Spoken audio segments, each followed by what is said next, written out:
In this video we're going to be multiplying and dividing integers. In order to multiply or divide integers, there's really two steps to know. One, all you need to do is multiply or divide ignoring the negative sign. So just multiply or divide normally. Once you have your answer, your then final number sentence must have an even number of negative signs, meaning that you can have 2 negative signs, or you can have 4 negative signs, or 6, or 8, on and on and on, but you cannot have 1 negative sign, 3 negative signs, 5 negative signs, 7 negative signs, or 9, and so on. So when we get all done and our whole number sentence is laid out, meaning we have our factors and our product for multiplying, we must have an even number of negatives. So let's take a look at some examples. Negative 2 times 4. 2 times 4 is 8. Now, when I'm all done, I have my entire number sentence completed.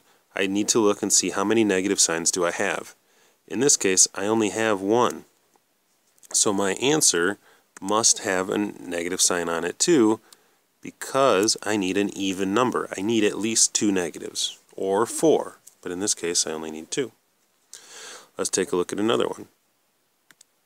Let's say that I have negative 2 times a negative 4. Well, in this case, negative 2 times negative 4 would be positive 8. 2 times 4 is 8, and I have 2 negative signs already, so I don't need one in my answer right here. I'm actually all set with 8. Now that you will run into some issues where, what if you have more than 2 numbers that you're multiplying together? So let's take a look at, what if I have negative 1 times negative 1 times negative 1? Well, in this case, 1 times 1 times 1 equals 1. But is it a positive or negative? And that's the tricky part.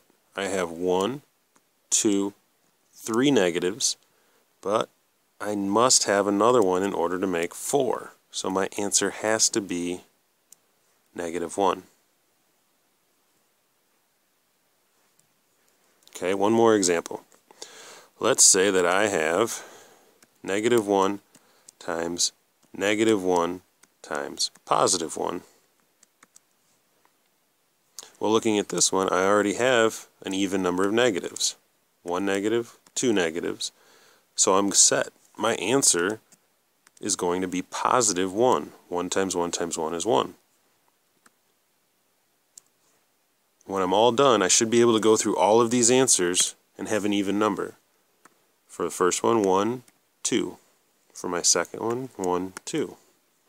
Third one, 1, 2, 3, 4. And the last one, 1, 2, and that's it. So just remember, an even number of negative signs is all you need to look for when you're multiplying and dividing.